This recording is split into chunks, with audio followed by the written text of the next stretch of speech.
you guys, it is I, your very own AMARU, and I'd like to welcome you to a new episode of Food and the Single Guy. Now, I realize that I've been away, and I've been away for a little longer than I expected to be, and for a number of reasons. First of all, we've lost back-to-back family and friends in a time period of 2 months. We've lost 3 family members, and I've lost, on top of that, 4 friends. And as of last week, we've also lost a neighbor friend from back home that I knew, and she was 58 years old. And yeah, that's a lot to handle, right?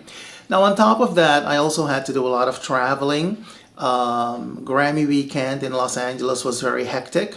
We raised a lot of money. I performed and all of that beautiful stuff. I went from event to event to event and all of that. And then my own health situation is not very good. So I had to undergo a lot of tests and do a lot of scans. You know that I have an eye condition in my right eye, and now my left eye is now also, being affected by it. So that kind of scared me, and it still scares me. And in about a couple of weeks, I have to do another, like a battalion of tests and all of that stuff. So I'm not looking forward to it. So I have rather tough times ahead of me. On the other hand, life continues. And I decided that I'm not a patient, and I'm going to take my power back, and nothing is going to stop me from living, because I've existed for many decades, and I have stopped to exist many decades ago, and I cannot stop living right now. You know what I mean? So I decided to continue to live and pick myself up and nourish myself back to health and my effervescent self and all of that beautiful stuff. And in addition to that, I decided, you know what? I don't have a hell of a lot of energy, but I do want to bring you, those of you that, wait for a new episode of Food and the Single Guy. I do want to bring you your episode of Food and the Single Guy. So with the little bit of energy that I have these days, I decided to make you a little something that is very easy. And by the way, you can do this with your children. Okay, that is how easy it is. On the flight to Los Angeles and on the flight from Los Angeles back home, they gave us apple chips. I'm not talking about chips that you can put in your Apple computer. No, we're like potato chips, but made from the fruit apple. Yeah, so they gave us apple chips, and I had never had apple chips before. I said, I'm going to try to make apple chips if it kills me. So I decided to do that, and I said, you know what, I'm going to film it. I was busy making it, and then it hit me. I can turn this into an episode of Food and the Single Guy, and that's what I did. So I'm going to show you how I make them. I'm not sure if this is the way they should be made, because I've never made them myself, but I did taste a couple of flavors, and I decided to, try to replicate what I tasted. So hopefully you'll like the episode. Hopefully you'll try to make your own apple chips. As per me, I will list all the ingredients in the information box below the episode. So without further ado, let us continue. Okay, you guys, so what I have here is my mandolin, and I have a mandolin that is adjustable. You can adjust the thickness of your vegetables or your fruits. If you have one of these, that would be perfect. And if you don't, just use a knife or use what you have. Over here, I have a bowl. I have this thingamajig that we're going to use to remove the apple core with. And over here, of course, I have my apples, and I am using this variety of apples. Feel free to use whatever variety of apples you like, okay? So first, we're going to wash these apples, and then we're going to continue to slicing them. Okay, beautiful people, so my apples are washed, and now we're going to remove the apple core.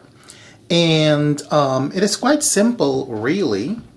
You simply press this thing into the apple, like so, and then you pull it back, and then hopefully it will have removed the entire apple core. If not, you're going to have to do it again, because I think there's still a little bit of the core left. So that's what we're going to do. We're going to do this again. And there we go.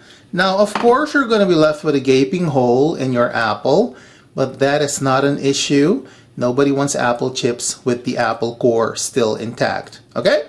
So next what we're gonna do, we are going to slice this bad boy. Okay, you guys, so as I said earlier, if you have a mandolin that is adjustable, that would be perfect because you want to keep in mind to not have apple slices that are too thin or too thick, okay? If you slice the apples too thinly, when you bake them in the oven, they're gonna burn. And if they're too thick, they're gonna take a long time to cook, and chances are they may not even be crispy, all right? Alright, so I'm going to show you the perfect thickness for these apple chips. Let's move on to slicing.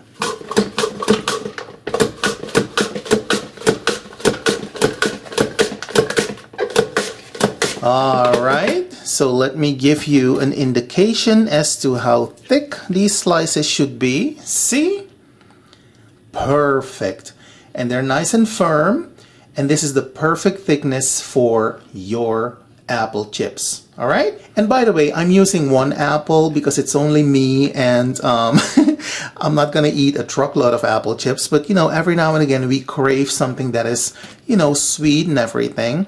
So that is why I'm using one apple. And by the way, portion control and moderation is key. So next what I'm going to do, and this is totally optional, but I'm going to coat the apple slices with a little bit of cinnamon sugar, just a little bit, not too much. Again, mind your sugar intake and all that stuff. This will do just fine. And then next we're simply going to give it a quick stir, just like so. You don't want to manhandle the apple, all right? Just a gentle stir will do just fine. And it's okay if not all of the slices are coated with the sugar. At some point they will pick up some of the sugar. So worry not. So in the meantime, you have to preheat your oven for about 15 minutes. Because we are going to bake these bad boys in the oven, as I said earlier. But you want to make sure that your oven is preheated. Alright? Alright. It smells absolutely delicious. And this is just very simple. You know, apple and cinnamon, they go very well together. So next, we're going to place these on a baking sheet that is lined with parchment paper, and then we're going to bake these in the oven for about an hour at about 110 degrees C. And then we're going to check on them because sometimes you need to flip them so that the other side cooks too, you know, that it's evenly cooked on both sides. That's what I'm trying to say. All right, so let us continue. And there you have it. Don't they look gorgeous? So next what we're going to do, we're going to bake these bad boys in the oven. And as soon as they're done, I'm going to come back and dazzle you with my very famous final presentation. And speaking of the final presentation, don't my apple chips look delicious? Don't they look scrumptious? Don't they look crispy? And boo-boo, let me tell you, they were crisp. Ooh. Oh yes, they were very crispy. I'm not going to lie to you. And because I haven't used a lot of sugar, they were not too sweet because I don't do a lot of sweets to begin with. So keep that in mind. Don't use too much sugar because otherwise they're going to be too sweet, and I don't think you're going to enjoy your apple chips if they're too sweet, okay? Now, if you decide to try to make my apple chips or your apple chips, let me know how they turned out because I'm always genuinely interested in hearing from you. In the meantime, you all be well, take care, have a good weekend, happy cooking, happy eating, happy apple chips baking, and until we meet each other again, my friends, have a good one, and I'll talk to you soon. Bye.